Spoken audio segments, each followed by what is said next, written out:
지금 다시 한번 우리 큰 박수를 하나님께 영광의 박수 한번 드리겠습니다. 제가 캐나다 몬트리올에서 차를 렌트해가지고 3시간 거리인 오타와로 이렇게 올라가는데 레스트 에어리아에서 가스가 눈금 하나가 남았어요. 여보, 여기서 가스를 채워야 될 것 같아. 우리 집사람이 말하기를 좀 더 가다가 가스를 다 풀로 채우면 될 것 같다고 그렇게 말해줘.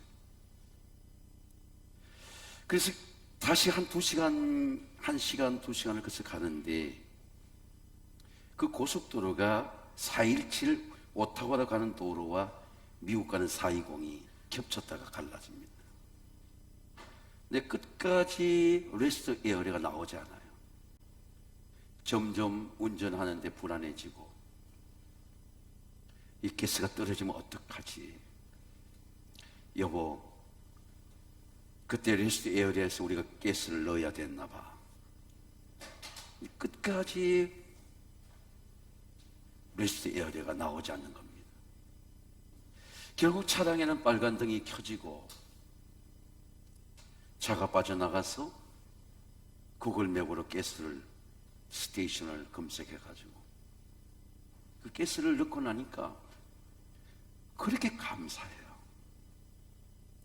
내가 해외 와서 차가 중단되면 어떡하지?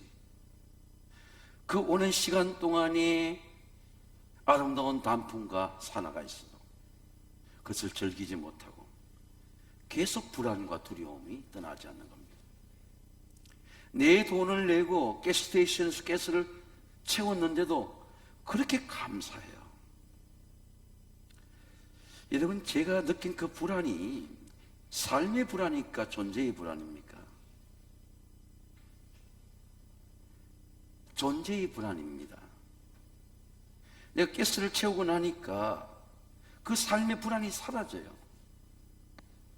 감사가 됩니다.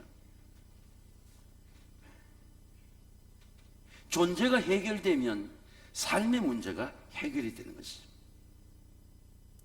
지금 유럽은 우크라이나 전쟁으로 에너지의 총체적인 위기입니다. 영국 사람들이 자기 집에 사는 것보다도 이집트에 가서 여행하는 것이 돈이 더 적게 들어요. 전기세가 몇 배로, 7배, 8배로 뛰고 있습니다.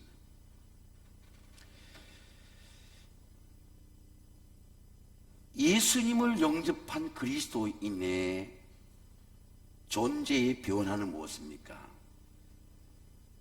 영적인 에너지는 무엇입니까?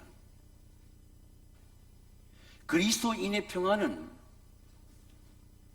마음의 감정이나 삶의 평안이 아닙니다. 믿음으로 오는 평안입니다. 소원은 내 삶을 움직이는 영적인 에너지예요. 제가 물어볼게요. 여러분은 여러분의 삶의 리듬을 이끌어가는 이 속사람의 에너지가 있습니까? 내 행동의 패턴을, 내 삶의 미래를 열어가는 영적인 에너지가 내 속에 있습니까? 다윗은 지금 환난과 고통의 시험 중에 있습니다. 여호와는 나의 빛이요 구원이시니 내가 누구를 두려워하리요? 여호와는 내 생명의 능력이시니 내가 누구를 무서워하리요? 악인들이 내 살을 먹으려고 내게로 왔다가 나의 대적들, 나의 원수들은 그들은 실족에 넘어졌도다. 다윗은 지금 왕의 자리에 쫓겨나서 삶의 스테이트가 다 무너졌습니다. 광야로 피난을 가고 있는 중입니다. 다윗이 왕이 되기 전에 사울 왕으로 핍박받을 때 10년간은 전혀 삶의 차원이 다릅니다. 내가 왕의 자리를 경험했어요. 부귀와 영화의 자리를 경험했습니다. 그런데 그 왕의 자리에 사울 왕의 핍박과 다른 압살롬의 세력으로부터 그 왕의 자리를 빼앗겨서 피난을 가는 자리입니다. 그런데 시편 27편의 고백은 압살롬의 세력으로부터 비난을 가는 고난의 상황 속에서 하나님이 나의 구원이시다 선포하는 겁니다. 악인들이 내 살을 먹으러 왔다가 실족하여 넘어지고 원수들은 그들의 실족하여 넘어졌도다. 군대가 나를 대적하여 진칠지라도 내 마음이 두렵지 아니하며 전쟁이 일어나를 치려 할지라도 내가 오히려 안일하니로다. 악이 이미 들어와 있어요. 손자병법에 지피지기이면 백전백승이라. 자기를 알고 적을 알면 100번 싸워도 이긴다는 말입니다. 근데 악을 분별해야 됩니다. 우리의 대적을 분별해야 됩니다. 제가 첫 목회할 때에 아주 핵심적인 권사님의 가정에 계셨습니다. 근데 권사님의 아들이 5인데 그 권사님 고백에 의하면 셋째 아들이 가장 탁월한 거예요. 공부도 탁월하고. 근데 셋째 아들이 17살 때 연탄가스로 죽었습니다. 그런데 이 권사님의 모든 웃음이 사라졌어요. 기쁨이 사라졌습니다. 이 유독가스를 분별하지 못하기 때문에 열심히 공부하다가 문틈으로 들어온 가스를 마신 거죠. 이 가스를 눈으로 분별하지 못합니다. 헬로윈 데이라고 하는 것은 문화의 악입니다. 이런 악이 무엇입니까? 성경의 진리를 대적하는 것은 악입니다. 하나님을 대적하는 컬처, 문화입니다. 그런데 우리는 문화가 악이라고 생각하지 않습니다. 외국에 나가보니까 제가 프린세스 평생에 가고 싶은 데가 있었습니다.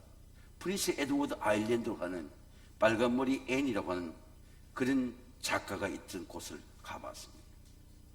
저렇게 아름다운 저택인데 저 저택 앞에 헬로윈 데이를 축제하는 헛수아비들과 악을 세워놓았습니다. 마귀를 세워놓았습니다. 저렇게 잘 사는 저택에 악을 세워놓았습니다. 해골을 세워놨어요. 문화는 국경이 없습니다. 코네티켓이 43년 동안 회사에 충성한 세컨하우스 별장을 가진 분을 해변에서 만났습니다. 그 집에서 하루 저녁을 같이 식사했습니다. 세계에 잘 사는 분들이 와서 2개월만 살고 가는 그런 저택이 있는 곳에 헬로윈 데이의 문화가 있습니다. 동성애의 문화가 미국의 UMC에 들어왔습니다. 200년 된 교회의 전통이 나뉘어져서 UMC 교회가 갈라지게 되었습니다. 사단이 유럽의 모든 교회를 다 흔들어 놓았습니다. 그 큰 교회의 건축물이 사람들이 없는 빈곤한 곳이 되었습니다. 한국에도 서울시청 앞에 퀴어 축제가 열리고 동성애 문화를 장려하고 이제는 차별금지법으로도 성소수자를 보장하고자 합니다. 성경은 우리에게 무엇을 말합니까? 감리교 35세 총회에도 가장 큰 논쟁의 이슈가 동성애 차별법에 대한 논쟁이었습니다. 성경은 말씀합니다. 이 때문에 하나님께서 그들을 부끄러운 욕심에 내어버려 두사 그들로 여자들로 순리대로 쓸 것을 바꾸고 영리로 쓰며 그와 같이 남자들도 순리대로 여자 쓰기를 버리고 서로 향하여 음욕이 부릴 듯하며 남자와 남자가 부끄러운 일을 하는 것을 인정하는 성경을 대적하고 하나님의 은혜를 대적하는 일을 공공연히 할 수 있도록 법으로 보장하는 시대를 우리가 살고 있습니다. 죄가 문화가 되었습니다. 동성애가 문화가 되었습니다.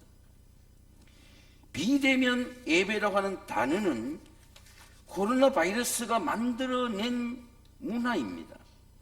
통치의 문화입니다. 전염병 환자들을 만들어내고 격리하기 위해서, 건강을 보호하기 위해서 만들어내는 단기간의 문화였습니다. 그런데 그 문화가 홍수의 문화가 되었어요. 전염병이 끝나도 그 문화가 이제는 기독교의 컬처, 비대면 예배는 컬처, 문화가 되었습니다. 자료의 보고를 보니까 한국 교인들 30%가 자기 교회를 다니는 교회가 되지 않고 TV로 설교를 쇼핑하면서 집에서 설교를 인조이 한다는 것입니다. 노아가 방주를 지는 이유는 무엇입니까?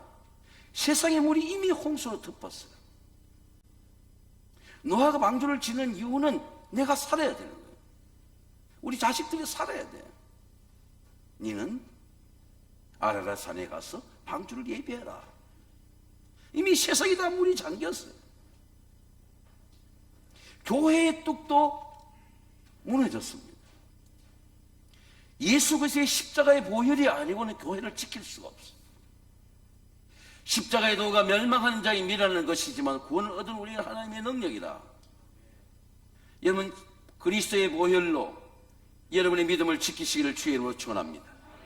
이미 뚫렸어요. 지존자의 은밀한 곳에 거주하며 전능자의 그늘 아래 사는 자여, 하나님의 십자가의 그늘이 않고는 안전한 곳이 한 곳도 없습니다. 그는 나의 피난처시요 나의 힘이시요 나의 요새시요 내가 의리한 하나님이라 하리니 이는 내가 그를 사사년권의 올무에서와 심한 전염병에서 건널 것이라. 코로나 바이러스가 가장 심한 전염병을 생각합니까? 이미 서구는 다 풀어졌어요. 다 풀어졌습니다. 가장 큰 전염병은 코로나 바이러스가 아니고 세상의 컬처의 문화입니다. 문화가 전염병입니다. 예수님 예배의 대상과 예배의 태도가 분명해야 된다고 말씀합니다. 아버지께 예배하는 자들은 영과 진리로 예배할 때가 오나니 곧 이때라. 아버지께서는 자기에게 이렇게 예배한 자들이시느니라. 하나님은 영이시니 예배하는 자가, 여러분 한번 따라하겠습니다. 영과 진리로 예배할지니라. 예배는 하나님과의 만남도 있지만 내 자식과의 만남도 있고 성도와의 만남도 있고 수평적인 우리의 커뮤니티, 공동체의 생명이 있습니다. 이 공동체의 뚝이 무너졌어요. 밥을 혼자 먹듯이 혼자 예배하는 것입니다.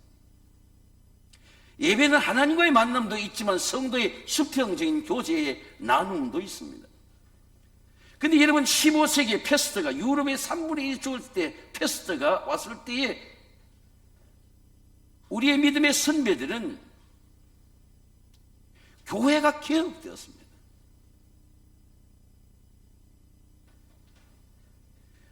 솔라 피데, 오직 믿음으로, 솔라 스크립처라, 오직 성경으로, 솔라 크라티아, 오직 은혜로. 오히려 패스트의 질병이 교회를 새롭게 했습니다. 물을 지킬 만한 것보다 내 마음을 지켜라. 생명의 근원이 예수님이라. 저는 우리 제광교회가 이 코로나 바이러스의 위기 속에서 저와 여러분이, 우리 교회가 하나님의 은혜로 새로워지기를 주의 이름으로 축원합니다. 구원의 선포입니다.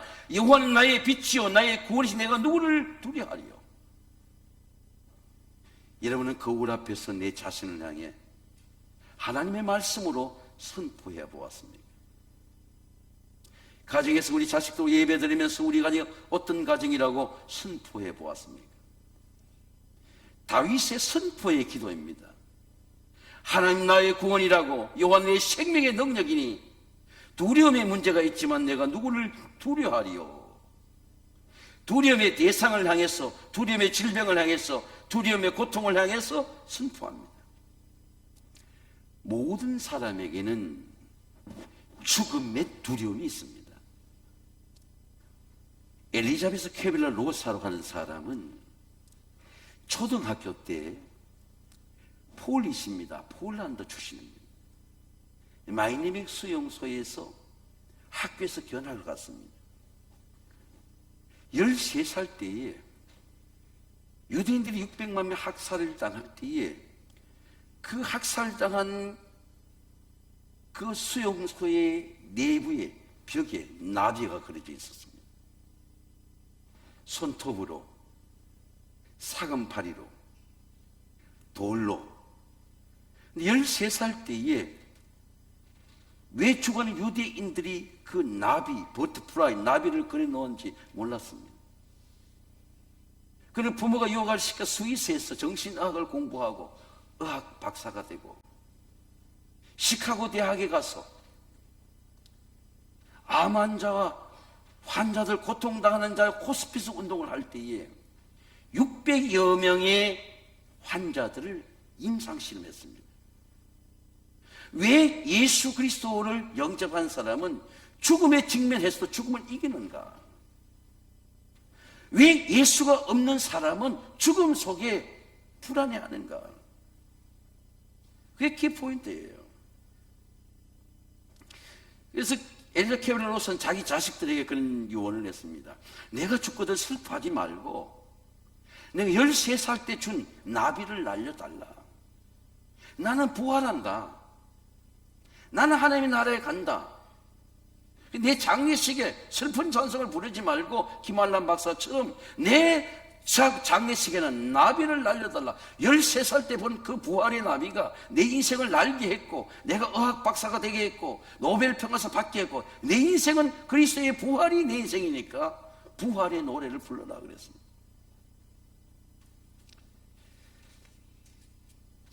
그는 이런 말씀을 했습니다.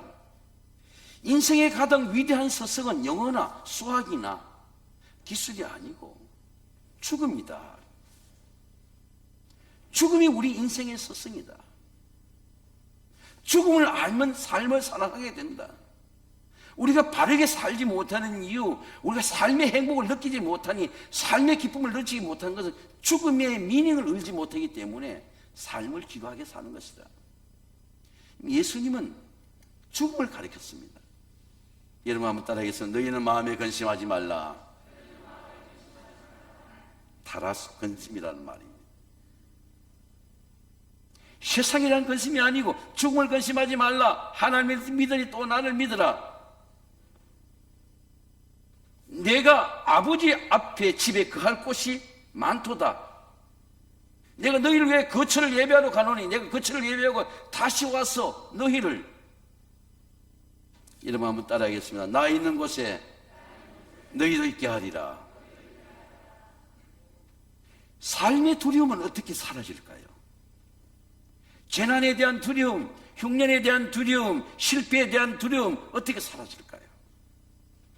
신앙은 삶의 문제를 해결하는 게 아닙니다. 존재의 문제를 해결하는 거예요.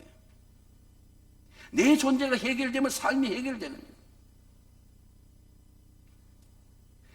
나는 하나님의 어려움으로 두려움을 이길 수 있다라는 존재입니다. 생각이 변하는 거죠. 내가 예수 믿는다고 갑자기 삶이 변합니까? 생각이 변하는 거죠. 사고가 변하는 겁니다. 삶을 바라보는 관점이 변하는 겁니다. 군대가 나를 대적하여 진칠지라도 내 마음이 두렵지 아니하며 전쟁이 일어나 치료할지라도 나는 오히려 안일하리로다. 하나님의 구원도 그렇습니다. 내 죄가 해결되고 믿음으로의 존재가 되고 내가 거듭나면 구원의 은혜로 삶도 해결될 줄로 믿습니다. 사라질 거예요. 예비의 선포입니다. 여호와께서 환난 날에 그 초막 속에 비밀히 지키시고 그 장막 은밀한 곳에 나를 숨기시며 높은 바위 위에 내가 두시리로다. 내가 그의 장막에서 즐거운 제사를 드리겠고 내가 노래하며 여호와를 찬송하리로다. 예배의 확신입니다. 내가 그의 장막에서 즐거운 제사를 드리겠고, 다윗은 성전의 예배를 사모합니다. 다윗은 성전의 예배를 자신에게 선포합니다. 나는 성전에서 즐거운 예배를 드리겠다는 유대의 광야에 있을 때의 선포입니다. 다윗의 시편을 보면 다윗이 마음속에 얼마나 하나님을 갈망하는지, 얼마나 예배자가 되기를 사모하는지, 얼마나 고통 가운데서 환난 가운데서 당황하지 않냐고 절망하지 않고 하나님을 사모하는지 알 수 있습니다. 시편 63편에 이렇게 말씀합니다. 하나님이여 주는 나 하나님이시라. 내가 간절히 주를 찾되 물이 없음 마르고 황폐한 땅에서 내 영혼이 주를 갈망하며. 여러분 한번 따라하겠습니다. 내 영혼이 주를 갈망하며 내 육체가 주를 앙모하나이다. 몸에 왜 병이 올까요? 운동을 하는 사람과 하지 않는 사람은 다릅니다. 운동을 하는 사람은 운동을 하지 않으면 몸이 답답해요. 마음도 답답해집니다. 이 마음이 건강을 원해서 운동을 할까요? 몸이 운동을 원해서 마음으로 운동을 할까요?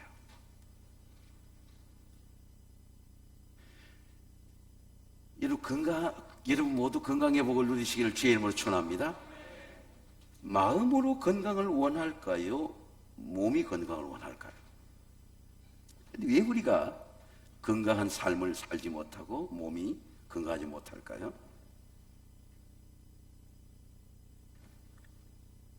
몸이 원하는 것을 느낄 수 있어야 운동이 됩니다. 자기 몸을 센시티브하게 지금 내 몸의 균형이 깨지고 있구나 하는 걸 운동하는 사람은 느낄 수 있습니다. 몸이 운동을 사모해. 바이오리듬을. 몸이 답답하고 그 몸이 땀을 흘리기를 원하는 겁니다. 몸이 편안한 걸 원하는 게 아니라 내 몸이 땀을 흘리고 운동을 하기를 원하는 걸 자기가 느껴야 돼요. 예배도 그렇습니다. 예배도 내 몸이 바이오리듬으로 예배를 느껴야 돼요. 예배가 없으면 내 영이 답답하고 마음이 답답하고 문제가 안 풀리는 겁니다. 몸과 마음이 진동이 일어나야 돼요. 제가 한 4일간 금요 심화기도, 결혼식, 신방, 그리고 모든 영혼을 교육자 체크하고, 그러니까 어제는 결혼식 2개와 결혼식 2건과 다른 일들을 해놓고 설교를 하고 주일 새벽이 되니까 몸이 답답해지는 거예요. 샤워를 2번 했습니다. 그리고 1시간 동안 5시에 일어나서 4시에 일어나서 준비해놓고 5시에 일어나서 1시간 동안 가치산을 뛰고 묵상하고 다시 땀을 흘리고 하니까 몸이 그나마 가벼워졌어요. 왜 그렇습니까? 내 몸이 그걸 원해요. 몸이 답답해요. 여러분, 자기 몸이 바이오리듬으로 자기 몸이 이 몸이 답답하구나, 이런 몸으로 예배를 드리기 답답하겠구나 하는 걸 느낄 수 있습니다. 이러면 내 마음속에 삶의 문제가 풀어지지 않고 답답하고 지혜가 없고 둔해지고 생각과 감정이 둔해지고 크리에이티브이지 않고 샤프닝 되지 않고 원망이 생기고 마음의 에너지 필드가 무너질 때에 내 마음이 예배를 원하는 걸 느낄 수 있어야 돼요. 성령의 진동이 일어납니다. 저 결혼하는 커플 일부 예배에 주님 다시 오실 때까지 찬송을 불렀어요. 제가 토요일 그까지 결혼식에 있어서 5번을 들었습니다. 3부 때는 못 왔지만 성악가라서 그런지 그 성향이 엄청난 성향이 나와요. 왜 우리에게 할렐루야 찬양되나 이게 은혜가 됩니까? 생소리가 나오지 않고 속에서 진동이 나는 거예요. 정숙한 분들이 기도하는데 뭐 몸이 흔들려요. 왜 흔들립니까? 진동이 나는 겁니다. 기도가 몸을 흔드는 거예요. 아주 자연스럽게 흔들리는 것입니다. 초대교회는 이 흔들림이 있었어요. 진동이 있었습니다. 공동체의 진동이 있었어요. 이 공간의 진동이 있습니다. 가정의 진동이 있습니다. 제가 내가 그런 얘기를 했습니다. 저 가정이 어떻게 저리 잘 되지? 장남이 잘 되니까 그 진동이 자남들한테 다 일어나는 겁니다. 가정 전체가 잘 돼요. 왜? 진동이 일어나는 겁니다. 이걸 우리가 인플루언스 파워라고 말하는 겁니다. 영향력이 나타나는 거죠. 초대교회는 이렇게 말합니다. 빌기를 다음에 모인 곳이 진동하더니 무리가 다 성령이 충만하여 담대 하나님의 말씀을 전하니라. 저는 우리 교회가 성령의 진동과 감동이 있는 예배가 되시기를 주의 이름으로 축원합니다. 비대면 예배도 다니엘의 비대면 예배를 보세요. 어릴 때 바벨론에 잡혀왔습니다. 예루살렘 성전을 사모합니다. 근데 갈 수가 없는 거죠. 왜? 포로로 잡혀왔으니까. 이 다니엘 뜻을 정해두고 예배를 드립니다. 시간을 정해놓고 기도합니다. 다니엘은 어떻게 예배 드립니까? 예, 기도합니까? 왕이 도장에 어인이 찍힌 걸 알고도 자기 집에 들어가 윗방에 예루살렘을 향한 창문을 열고, 여러분 한번 딱 얘기해서 창문을 열고, 창문을 열었겠습니까? 하나님을 향해서 내 마음을 여는 것을. 그리고 하루 3번씩 감사를 했습니다. 예루살렘을 향한 마음의 소원에 공간을 초월한 하나님을 향한 예배, 다니엘의 영향력이 나라에 나타난 것입니다. 사랑하는 성도 여러분, 다윗처럼 단 하나의 예배의 소원을 삼아왔어요. 그러면 예배가 내 삶의 모든 문제를 해결합니다. 아멘. 병든 내 몸도 해결하고, 마음에 상처받은 고통도 해결하고, 흉년의 문제도 해결하고, 우리 가정의 모든 자녀들의 영향을 요구하는 예배의 소원입니다. 이제 내 머리가 나를 둘러싼 원수 위에 들리리니 내가 내 그의 장모의 즐거운 제사를 드리겠고 내가 여호와를 노래하며 여호와를 찬양하리로다. 단 하나의 소원입니다. 예배의 소원이, 예배의 생명이, 예배의 기쁨이 내 삶의 문제를 해결하는 존재의 변화가 되시기를 주의 이름으로 축원합니다. 기도하겠습니다. 거룩하시고 존귀하신 아버지 하나님, 다윗의 영혼에 대한 갈망처럼 하나님을 향한 예배의 소원이 되게 하시고 그 예배의 은혜와 영향력과 진동이 내 삶의 모든 불안과 두려움과 고통과 질병이 사라지도록 도와주시옵소서. 예수 그리스도의 이름으로 감사하며 기도하옵나이다. 아멘.